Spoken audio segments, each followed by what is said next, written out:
If you're purchasing land in a bushfire prone area or you're renovating an existing house in a bushfire prone area, getting finance can be challenging. Watch this video to learn what lenders are going to need to know and how you're going to be able to manage your risk so that you can ensure that you'll actually get the finance you need for your project. This video is part of our Rebuild and Build Better series, so be sure to subscribe and like the video and check out the comments in the description below for more information. Hello, I'm Amelia Lee from Undercover Architect, and I help and teach homeowners how to get it right when designing, building and renovating their family homes. In this video, I speak with Amy Beattie from Good Green Home Loans. Now, Good Green Home Loans are not your average mortgage broker. They actually help you find a home loan from an environmentally responsible lender who doesn't use their profit or power to support the fossil fuel industry. Now, in terms of purchasing land in a bushfire prone area, what do you need to, I suppose, consider in terms of setting yourself up to have a better chance with your finance? If you're looking, this is a thing, like with the recent bushfires, there's speculation that more land will be zoned as with bushfire overlays. People might have been looking in an area previously in the last 5 years, it might have had a bushfire overlay added to it. It's quite surprising, some areas that are bushfire or do have a bushfire overlay. There'll be places in suburban Sydney that might be near a thin sliver of national park that then have a bushfire overlay on them that becomes a big surprise during sort of people's due diligence.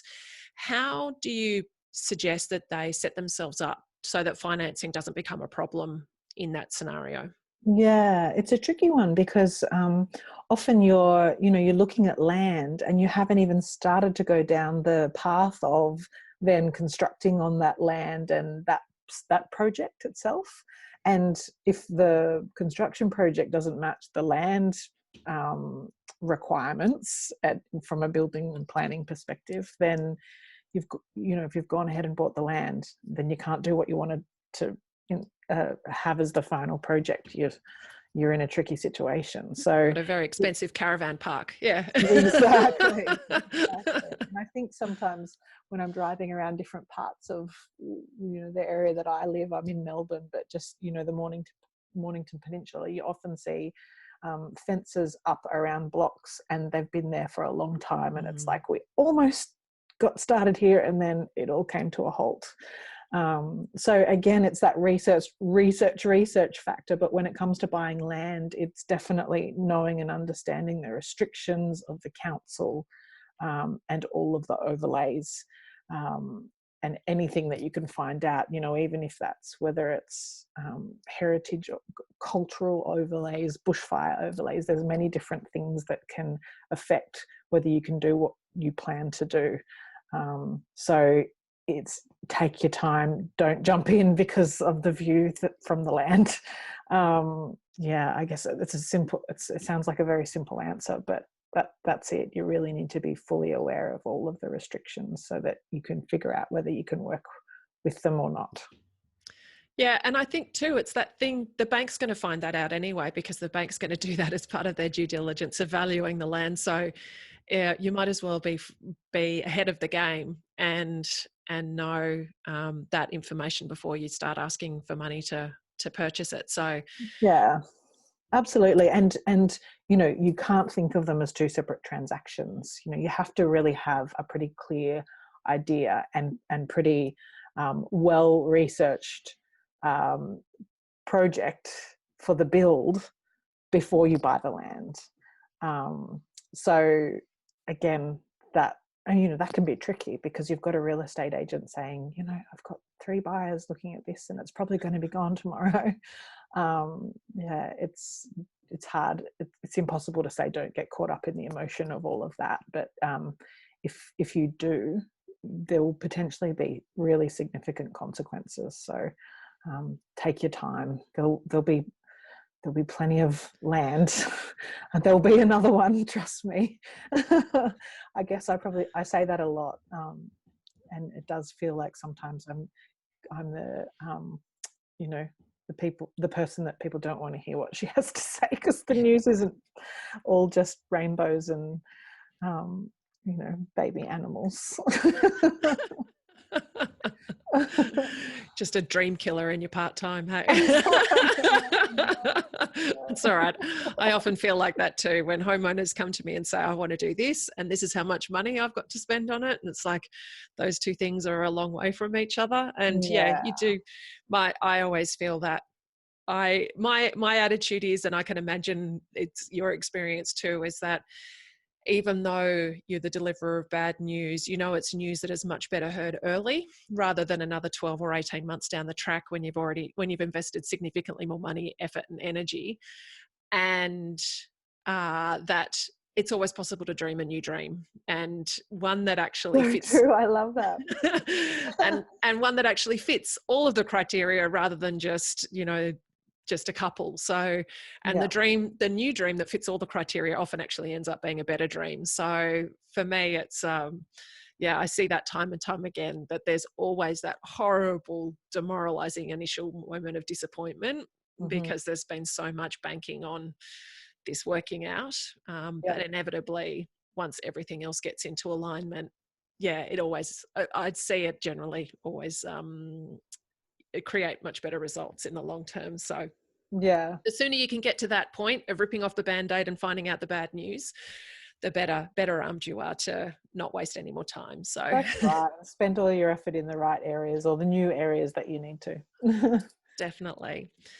Now, in terms of looking at renovating in a bushfire prone area, obviously there's going to be similar considerations, but Yeah. with this, I suppose a lot of people would have bought houses that aren't up to code, and as part of renovating, they need to bring the entire house up to code, which may be a bigger spend than what they initially bargained for. How do you see, I suppose, that relationship with the lender, the assessment of risk, and the conversation about what the spend of the project is to get the result that's required, I suppose, from a code point of view, from a value point of view, all of those kinds of puzzle pieces coming together? Yeah.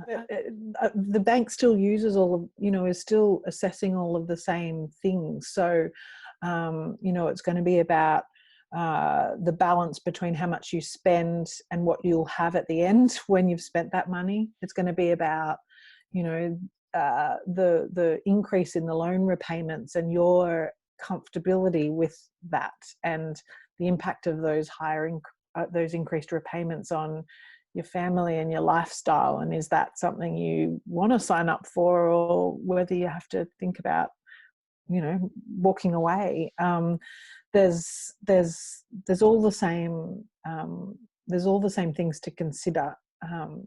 So it comes down to, again, speaking to the finance experts early so that they can help you work out what your potential hurdles will be, and with those hurdles, what ones you can mitigate and want to therefore pursue, or what you don't, and whether where you cut your losses. So it's not really too much different, to be honest. The best place to start will definitely be where you currently have your finance, because that bank's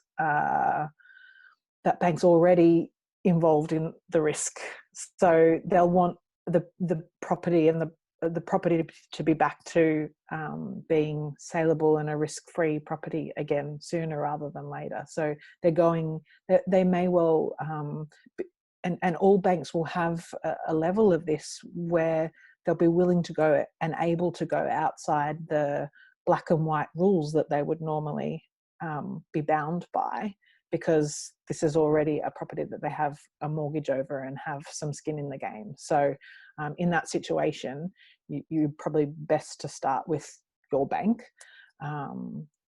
because they're more likely to have to help ultimately.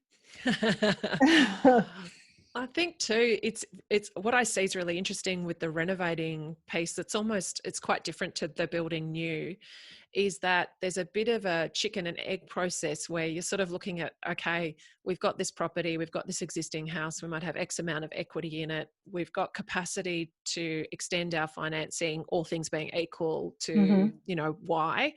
That means that we've got, this amount of money to play with in terms of our renovation. Now we need to do a little bit of work in finding out, okay, what is the constraints on our property? What invest in some consultant help to look at what is the bushfire overlay mean? What does that mean in upgrades to our house? What does that mean in terms of what that money might buy us and where that money might need to go? And then is that money then enough? And does that look like what we kind of need to get as a finished picture? And it can be really tricky for people because that feels like they're actually having to spend a lot of time and make a lot of decisions and speak to a lot of people and potentially pay some professional fees to get to that point of going, yes, okay, now we can do the thing of applying for the additional finance and hiring the architect or hiring the designer and or speaking to the builder in a more formalized sense. Yeah. You actually have to do a fair amount of due diligence to even get to that point, particularly when you've got a bushfire overlay and you're doing a renovation, because different areas will see the work that you have to do to the existing house differently. And in some cases, it may actually be more affordable for you to demolish the existing house and build a brand new house that meets code rather than you trying to upspec the existing house to the standard that it needs to be. So do you see people sort of really struggling with those early stages of how much work do I need to do to get to the point where I'm like, why can't somebody just say yes or no to me? How much work do I need to do to suss this out? When am I doing too much research and disappearing down a rabbit hole? All of that kind of early work. Yeah.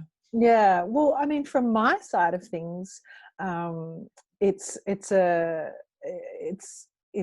what the conversation always starts around: how much can I borrow? How much will the bank lend me? And it's a little bit risky sometimes to sort of just start there and say it's this number, only to find that the client takes that and literally runs with it and ends up doing so much more than maybe they would if I just sort of said, why don't you do your research about the costs first and then we'll work to that. There's I haven't personally assisted somebody in that situation where they've had damage from a bushfire and are just needing to or wanting to get back to the house they had before, or something similar, or maybe something with a few nice improvements. As in my role, it's about talking through those, but we're also asking lots of questions so I can work out what type of client I'm speaking to here, and whether if I tell them the number the bank is likely to say yes to, they'll just run with it and spend more than they wish they had. So it's a balance of all of those things too. Yeah, it must be really interesting to try and assess that because you're dealing with money mindsets and attitudes to money and attitudes to process and those kinds of things at the same time as I need telling a psychological exam first as well, just to see their strengths and weaknesses.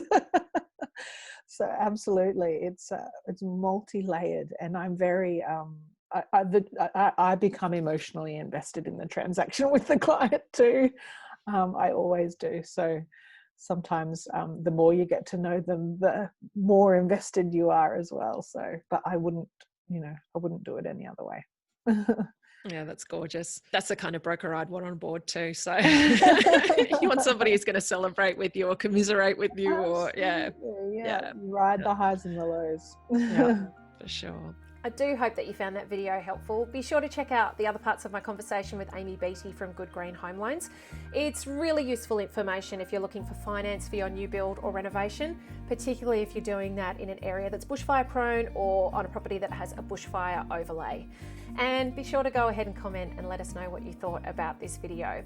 As always, thank you for tuning in and for letting me be your secret ally. Until next time, bye.